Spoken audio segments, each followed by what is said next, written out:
এইটা দেখে তো বোঝা যাচ্ছে আজকে বাসায় কি রান্না হবে। শিমের বিচি অর্থাৎ খাইসা। আমাদের লোকাল ল্যাঙ্গুয়েজে এটাকে আমরা হাইসাও বলি। চট্টগ্রাম কক্সবাজারের মানুষের জন্য শীতকালে কাঁচা মরিচ দিয়ে এই খাইসা তরকারিটা আসলে একটা খাবার না, এটা একটা ইমোশন।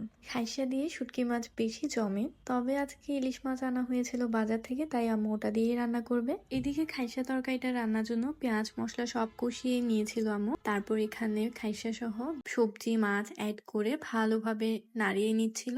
তারপর একটু ঝোল অ্যাড করে দিয়ে এটাকে সেদ্ধ হতে দেয়। আর এদিকে মাছের প্যাটের পিসগুলোকে একটু ভুনা করবে, তাই মশলাপাতি সব কষিয়ে নিচ্ছিল। মশলাটা ভালোভাবে কষানো হয়ে গেলে আম্মু একে একে মাছগুলোকে হাঁড়িতে দিয়ে দেয়। আজকে মাছটা সাইজে একটু ছোট হলেও খেতে কিন্তু খুবই টেস্টি ছিল। শীতকালীন তরকারি, ধনেপাতা তো লাগবেই।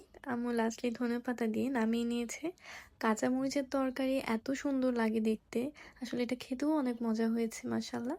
Thanks for watching my video. By.